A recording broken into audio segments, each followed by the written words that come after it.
Hello guys, and welcome back to 7th Legion YouTube channel. This is Aztec, and this video is gonna be all about squad leading. I think I've been wanting to do something like it, and I think this is perfect. The people have actually asked for it, and people have actually asked me questions about squad leading, which is one of the most common or difficult roles in squad. So let's talk about it really quick. I think the most important thing is gonna be your attitude. Your personality does have a lot to do with you being an efficient squad leader. Communication skills are also one of them, but I think the main thing is your people skills. And I know this has nothing to do with the game. It has a lot to do with more like a life skill. But usually when you're squad leading, people enjoy you being squad leading because you're a cool dude, and if they see you being a squad leader next time, they're gonna join your squad because generally you're a cool dude. And I think one of the things I want to mention again before we start into getting the technical stuff is not telling people what to do, asking them what to do.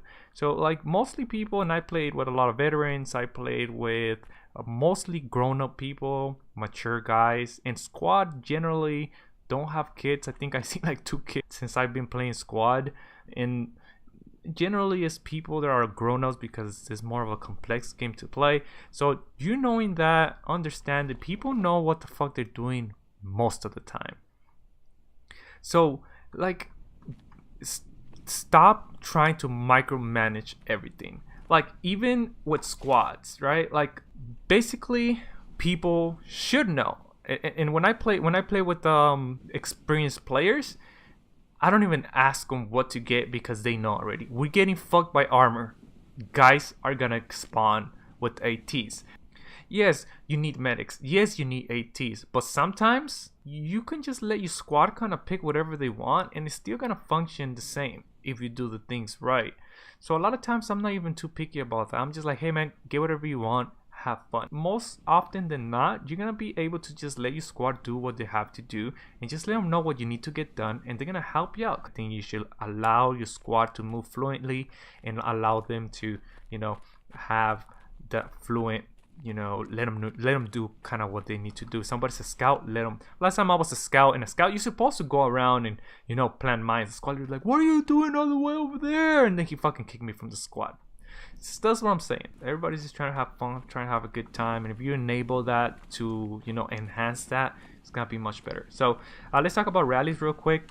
T, to bring up this menu here, you're gonna need one person next to you to drop a rally, and it's gonna be one person from your squad. Press left click, you're gonna be able to drop it. Rule of thumb with rallies, drop them away from the action. These are very fragile. You shouldn't use them as your main spawn point. This should be a secondary spawn point. Fobs should be your first and primary spawn. So these, if you are close to the enemy within 50 meters, you won't be able to drop one. Let's say right now I have 122 seconds rearm. You see in the top left corner. So if you were to drop one, and let's say there was somebody close to me, it will not allow me to drop one, and it'll have a cooldown. So rule of thumb is push away from the fight. Let's say the fight is over there. I'll push away from the fight. Tell one of the guys to follow me. I'll go and drop the radio here. Let's say right here, safe point. Just an example, right? And then I'll move into the fight. Drop rallies away from the fight, away from the action. You want them to be away and somewhere. Like, don't drop them on the road, because an enemy freaking vehicle could just pass by and stomp these. So if an enemy gets real close to these, boom, gone. This is that easy. So very fragile spawns. Rule of thumb again, put them away from the action. Second thing we're going to talk about here, just really quick, is this markers that you can place. Eye marker, construction, movement, defend, and attack orders. If you look in the map, you will have the attack order show up in the map. You don't see it in the Jensen range, but in the bottom you have the little reticle where you can have the bearings. In the game you will have a little yellow line, and it will tell you what's the range of that specific marker, at least generally.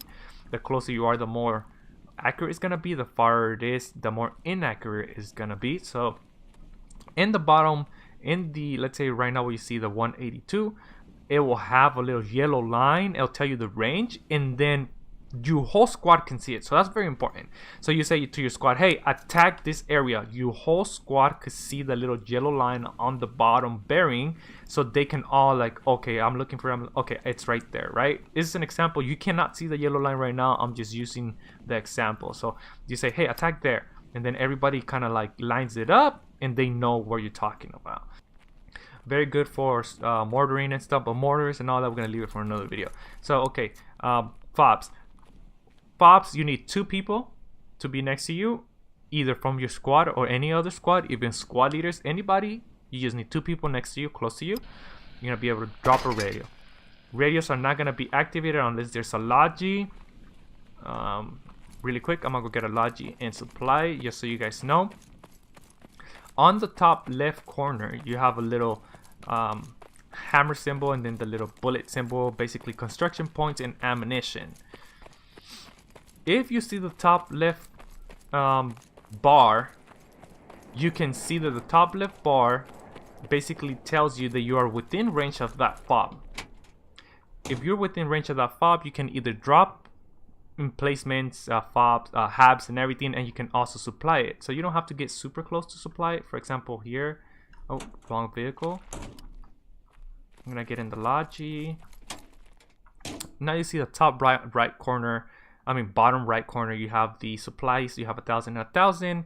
You press 1 or 2 and you hear the little, hear that? That's because it's armed. So you arm it with 1 and 2, and then you left click, you see a little bar in the bottom being depleted, and now you have 1,000 building points on the top left corner, which is your fob. Now I'm gonna get 1,000. And there you go. Now your fob is supplied, right? Real simple. Now for V10, you can actually subtract from it. So I'll arm, let's say I wanted to pick ammo, right click, and now see the bottom right corner, I'm getting ammo back. See, so you can pick up with right, even from fobs. So if there's a fob here laying around that you have extra points, you can pick that up and take them somewhere else. Very useful when there's way too much points somewhere, you need them somewhere else. Okay, let's talk about markers here real quick. Markers are like they are, right? Markers that you can see in the map. You can also right click and you have all the options for markers, and you can mark them this way too.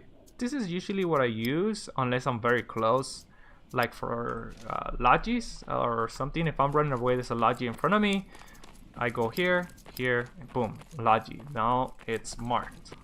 See? Okay, so that's general. I mean, it's easy. Right click, look for whatever, boom, done. Okay, so for this fob to be activated, I need to drop a hab. Habs can be dropped far away from the fob. I think it's 150 meters or so. If you start getting away from the fob and you out of the range, the top left bar will disappear. The top left yellow bar, by the way, is the health of the actual radio. If it starts taking hits with rockets or anything at all that is shooting at it, especially vehicles and stuff, it starts taking damage. If somebody is digging it out with a shovel and digs out the radio, everything will disappear. Every emplacement will disappear. Even mortars can destroy the fob, and mortars can destroy the hab also. So this needs to be digged. Once it gets digged, it gets activated, and people, the whole team can spawn here, not just your squad. As in rallies, it's only your squad that can spawn. Fobs, everybody can spawn. Okay, so once you have that up, you're gonna want to drop maybe ammo. People replenish ammo. When they replenish ammo here, your ammo will get depleted from the fob itself. Repair station. The repair station is for vehicles. Vehicles get repaired and also get ammo. Every time they repair, they take construction points away from your fob, and if they need ammo, they take ammo points away from your fob. So this is why people keep asking for supplies when you're dropping stuff and you using other points for replenishment of the troops and ammo. If you drop fortifications here, for example, this here. Every faction has their own specific fortification and emplacements. For example, this one costs 150, so if I put this here, it's gonna drain 150 building points. It doesn't do it here because we are in the range. But let's say I want to drop this, and then I want to drop this, and then I want to drop this. You're already like at 1,000. You're gonna run out of points. You're gonna need a Logi run, right? So let's say like here I have AA guns, very new. That just came out on V10, and then say I want to drop some 50mm discus here. All this is gonna cost points for you to maintain as you build this. What now starting to look like a super fob. Now all this needs to be digged up with the shovels, and all this will get you know, built. So that's pretty much it when it comes to squad leading, guys. There's two main things: there's fob placements, rallies. That's pretty much it that you have to know. Now we're gonna talk about strategies, and we're gonna talk about you know, communication skills with other squads are very important. You know, so let's go over it really quick. G, talk to every squad leader, and then you're gonna use number pad to talk to specific squad leader. If you want to talk to squad leader 1, you press 1, you talk to squad leader 1, specifically to him, nobody else. It's very important to you communicate with what is it that you're doing. What I usually let them know what, hey, this is squad 3, I'm attacking certain so. Hey, this is squad 3, I'm placing a fob. Hey, this is squad 3, I found a fob.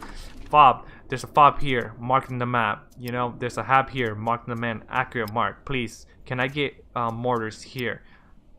Pretty much all there is to it. Same thing with my squad. Hey squad, we're moving to that location. So that's pretty much it. Now we're gonna go into the map and talk about the strategies and a little bit more in depth about how to squad lead the whole squad and how to move throughout the map. So I'll see you guys then. Hello guys, and welcome back here. This is pretty much a strategy map, and I want to talk about the strategies of squad, what to do, what should be your thought processing when entering a match, when you're squad leading. First things first, you need to communicate with the other squad leads and find out what everybody else is doing if you need to. And if you don't need to, let's say you just want to be an attacking squad, then you just let them know what you're going to do and hope for the best. I say two things that you have to decide. Are you going to be an attacking squad, or are you going to be the you know, set up and secure fob squad? So are you going to set up a fob and secure the point, or are you going to be the one attacking and wrecking shit? So that's pretty much two main things of what to do in the beginning of the match. Other than that, you have to figure out what map you're playing, what layer you're playing, and the beginning move. The beginning move for me is the most important one. The first one, and the one that I like to use, is the drop a fob, secure the point.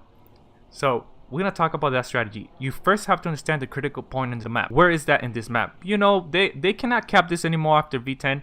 So after V10, it's rushing is pretty, you know, they just don't do it anymore. So as long as there's one guy moving to it, you know, you should be good, right? So where's the critical point in the map? We know storage site.